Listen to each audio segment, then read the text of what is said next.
नमस्कार दोस्तों, एजुकेशन आपके इस चैनल में एक बार फिर से मैं शशांक शेखर यादव आप हम हिंदी में सर्वप्रथम देखेंगे और इसका जो भाग प्रथम है। तो दोस्तों आइए चलते हैं हम अपने पहले प्रश्न पर। हमारा पहला प्रश्न है दोस्तों, भक्ति के प्रवर्तक कौन थे? सर्वप्रथम भक्ति के प्रवर्तक कौन थे? तो दोस्तों आपका जो भक्ति के प्रवर्तक थे सर्वप्रथम वो थे रामानुजा आचार्य थे। फिर दोस्तों हम अगले प्रश्न पर चलते हैं। हमारा अगला प्रश्न है दोस्तों, अपभ्रंश के प्रथम महाकवि कौन है? तो दोस्तों अपभ्रंश के आपके जो प्रथम महाकवि हैं वो हैं स्वयंभू। कौन है दोस्तों? स्वयंभू को अपभ्रंश का जो है प्रथम महाकवि कहा जाता है। फिर दोस्तों हम अगले प्रश्न पर बढ़ते हैं। हमारा अगला प्रश्न है कि हिंदी के प्रथम सूफी कवि कौन है? तो दोस्तों हिंदी का जो प्रथम सूफी कहा जाता है वो आशाइद को कहा जाता है। किसको कहा जाता है? आशाइद। आशाइद को जो है हिंदी का प्रथम सूफी कवि माना जाता है। फिर दोस्तों हम अगले प्रश्न पर बढ़ते हैं। हमारा अगला प्रश्न है दोस्तों कि अपभ्रंश के प्रथम ऐतिहासिक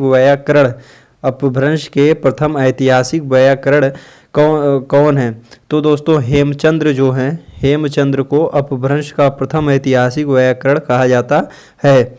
फिर दोस्तों हम अगले प्रश्न पर बढ़ते हैं। हमारा अगला प्रश्न है कि सूफी प्रेमाख्यान का प्रथम कवि कौन है? सूफी प्रेमाख्यान का प्रथम कवि कौन है? तो दोस्तों सूफी प्रेमाख्यान का जो प्रथम कवि आपका है वो हंसावली जो है वो सूफी प्रेमाख्यान के प्रथम कवि हैं। फिर दोस्तों हम अगले प्रश्न पर बढ़ते हैं। हमारा अगला प्रश्न है दोस्तों कि हिंदी में चौपाई दोहा का सर्वप्रथम प्रयोग किसने किया? हिंदी में चौपाई दोहा का सर्वप्रथम प्रयोग किसने किया? तो दोस्तों जो है हिंदी में चौपाई और दोहा का जो सर्वप्रथम प्रयोग किया था वो सरहपा ने किया था। फिर दोस्तों हम अगले प्रश्न पर बढ़ते हैं। हमारा अगला प्रश्न है कि प्रेमचंद का प्रथम उपन्यास कौन है? प्रेमचंद का प्रथम उपन्यास कौन है? तो दोस्तों प्रेमचंद का जो प्रथम उपन्यास है वो आपका है प्रेमा को दोस्तों प्रेमचंद का जो है प्रथम उपन्यास माना जाता है। फिर दोस्तों हम अगले प्रश्न पर बढ़ते हैं। हमारा अगला प्रश्न है दोस्तों, 8वां प्रश्न है, हिंदी की आदि काव्यित्री कौन है? हिंदी की आदि काव्यित्री मतलब किसको माना जाता है? तो दोस्तों मीराबाई है जो हैं, इनको आदि काव्यित्री माना जाता है। फिर दोस्तों हम अगले प्रश्न पर बढ़ते हैं। हमारा अगला प्रश्न है कि हिंदी का प्रथम बड़ा महाकाव्य कौन है? तो दोस्तों पद्मावत जो है वो हिंदी का प्रथम बड़ा महाकाव्य है। और दोस्तों जो पद्मावत है उसकी जो रचना किए हैं वो जायसी जी ने किया है। पद्मावत की रचना जायसी जी किए हैं। फिर दोस्तों हम अगले प्रश्न पर बढ़ते हैं। हमारा अगला प्रश्न है कि प्रेमचंद की प्रथम कहानी कौन सी है? प्रेमचंद की प्रथम कहानी कौन सी है? तो दोस्तों आपकी जो प्रेमचंद की प्रथम कहानी है वो दोस्तों है पंच परमेश्वर। और इसकी रचना कब की गई दोस्तों? 1916 में जो है इसकी रचना की गई है, पंच परमेश्वर जो कहानी है इनकी। फिर दोस्तों हम अगले प्रश्न पर बढ़ते हैं। हमारा अगला प्रश्न है कि हिंदी की प्रथम मौलिक कहानी कौन सी है? हिंदी की प्रथम मौलिक कहानी कौन सी है? तो दोस्तों आपका जो हिंदी की प्रथम मौलिक कहानी है वो है इंदुमती है। और दोस्तों इसके जो लेखक हैं वो हैं किशोरी लाल जो हैं इसके लेखक हैं। अब दोस्तों ये प्रथम मौलिक कहानी इंदुमती को माना जाता है। फिर दोस्तों हम अगले प्रश्न पर बढ़ते हैं। हमारा अगला प्रश्न है कि हिंदी का प्रथम उपन्यास कौन सा है?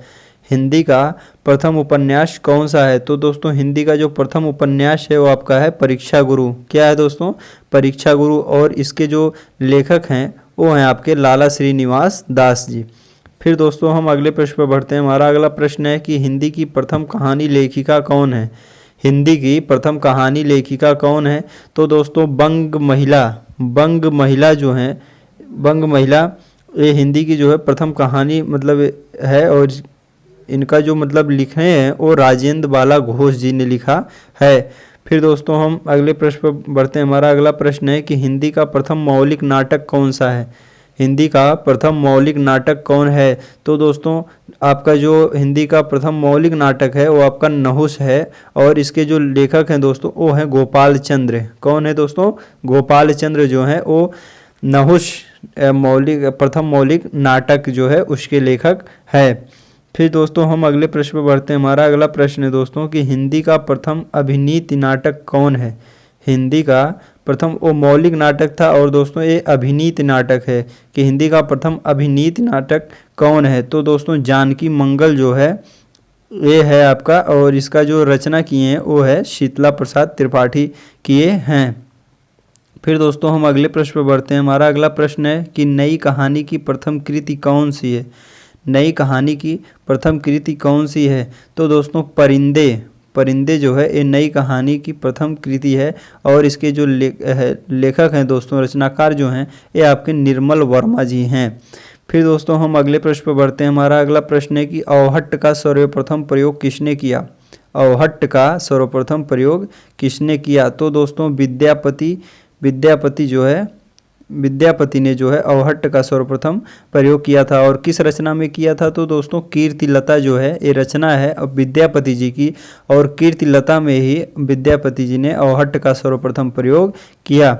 फिर दोस्तों हमारा अगला प्रश्न है कि हिंदी के सर्वप्रथम गीतकार कौन है। हिंदी के सर्वप्रथम गीतकार कौन है। तो दोस्तों हिंदी का जो सर्वप्रथम गीतकार हैं वो हैं विद्यापति जी। कौन है दोस्तों। विद्यापति जी हिंदी के सर्वप्रथम गीतकार हैं।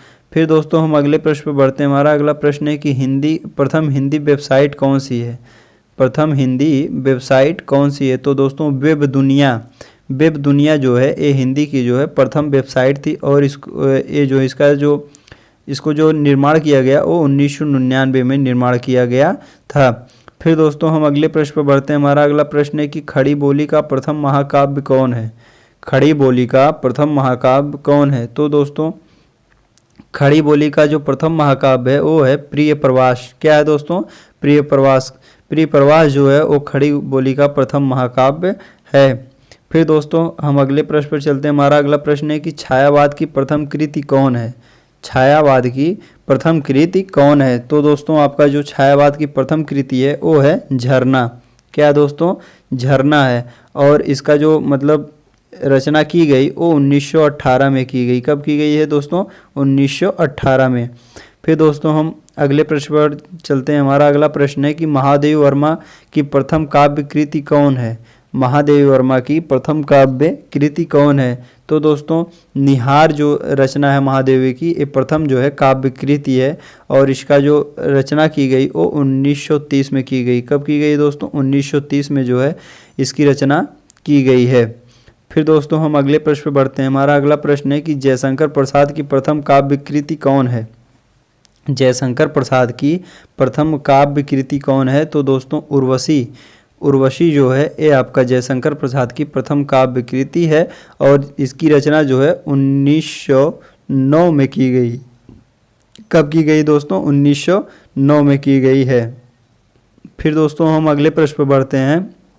हमारा अगला प्रश्न है दोस्तों कि खड़ी बोली में लिखित सर्वप्रथम काव्य ग्रंथ कौन है। खड़ी बोली में लिखित सर्वप्रथम काव्य ग्रंथ कौन है। तो दोस्तों जो खड़ी बोली में लिखा गया सर्वप्रथम काव्य ग्रंथ है वो आपका है एकांतवासी योगी। एकांतवासी योगी जो है ये आपका खड़ी बोली में लिखित सर्वप्रथम काव्य ग्रंथ है, और इसके जो मतलब रचनाकार हैं दोस्तों वो हैं श्रीधर पाठक। कौन है। श्रीधर पाठक। फिर दोस्तों हम अगले प्रश्न पर बढ़ते हैं। हमारा अगला प्रश्न है दोस्तों कि मुकरियों की शुरुआत सर्वप्रथम किसने की थी। तो दोस्तों मुकरियों की शुरुआत जो है वो आपके अमीर खुसरो जी ने किया था सर्वप्रथम।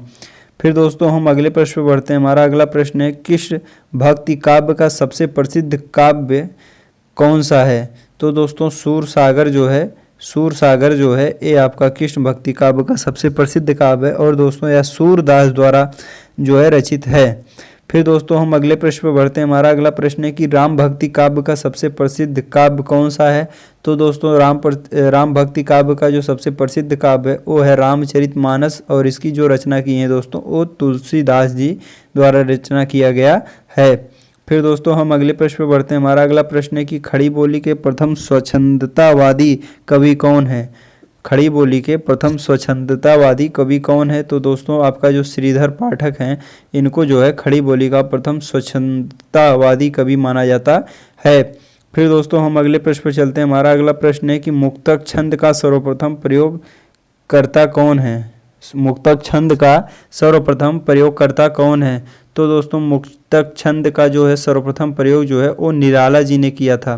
कौन किया था? निराला जी ने किया था। और किस रचना में किया था? जूही की कली रचना में। किस रचना में? जूही की कली रचना, कली जो है इस रचना में जो है निराला जी ने मुक्तक छंद का सर्वप्रथम प्रयोग किया था।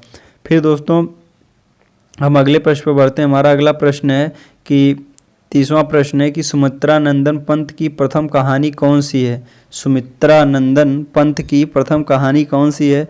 तो दोस्तों सुमित्रा नंदन पंत की जो प्रथम कहानी है, कविता दोस्तों, वो आपका है गिरजे का घंटा। क्या है दोस्तों? गिरजे का घंटा जो है वो सुमित्रा नंदन पंत की जो है प्रथम कविता है।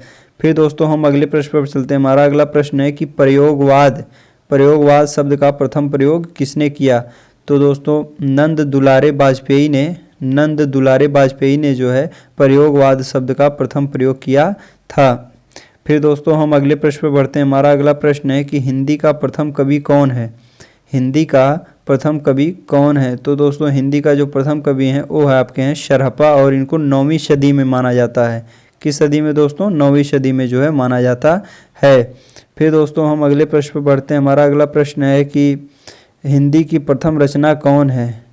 हिंदी की प्रथम रचना कौन है? तो दोस्तों श्रावकाचार्य जो है इसको जो है हिंदी की प्रथम रचना माना जाता है, और ये जो है देवसेन द्वारा कृत है, देवसेन द्वारा लिखी गई है, और हिंदी की प्रथम रचना इसको माना जाता है।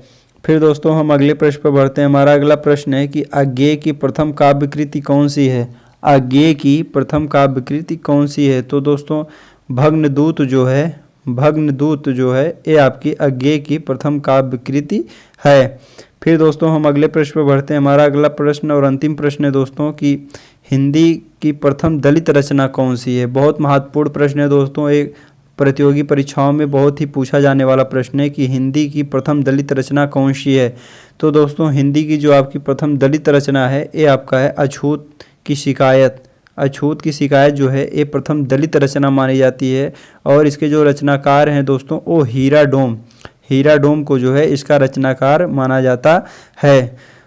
दोस्तों इसी के साथ हमारा जो वीडियो है यहीं पर समाप्त होता है। अगर वीडियो अच्छा लगा तो लाइक, सब्सक्राइब और कमेंट जरूर करें। धन्यवाद, मिलते हैं अगले वीडियो।